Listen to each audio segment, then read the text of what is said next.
எல்லோருக்கும் வணக்கங்க. நான் இந்த கார்டனிங் 101லேருந்து கல்பனா. புதுசாக வாங்கிட்டு வந்த சாமந்தி செடியை இந்த தக்காளி பெட்டியில் மாற்றி வைக்க போகிறோங்க.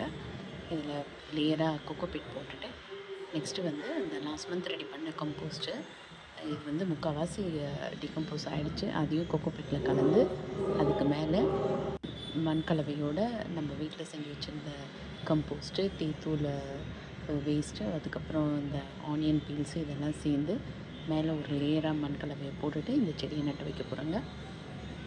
பாருங்கள், பேஸில் இருக்கிறது வந்து வெறும் கொக்கோபீட்டும் கம்போஸ்ட்டும், இது வந்து மண்ணோட செம்மண்ணோட சேர்ந்த கம்போஸ்ட்டும் மற்ற கலவையும் சேர்த்து கலந்து வச்சுருக்கேங்க.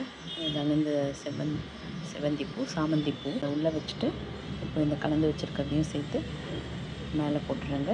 இது நான் நேற்று சொல்லியிருந்தேன் இல்லைங்க, இந்த ஆலோவேரா சின்ன சின்னதாக இருந்ததெல்லாம் சின்ன கண்டெய்னரில் மாற்றி வச்சுட்டேன்னு அதை மாற்றி வச்சுட்டேன். இப்போ இந்த மழை தண்ணி 1 லிட்டர் கேன் எடுத்து ஃபஸ்ட்டு தண்ணியாக இந்த செடிங்க எல்லாத்துக்கும் ஊற்றி விட்டுறலாங்க.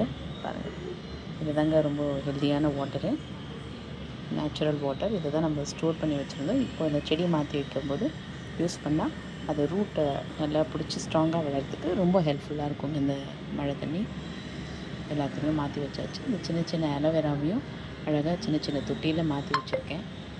இதனோட வளர்ச்சி எப்படி இருக்குன்னு, இந்த செடியோட வளர்ச்சி எப்படி இருக்குன்னு அடுத்த வீடியோவில் பார்க்கலாம். வீடியோ பிடிச்சிருந்ததுன்னா சப்ஸ்கிரைப் பண்ணுங்கள், அப்புறம் லைக்கும் பண்ணிவிடுங்க.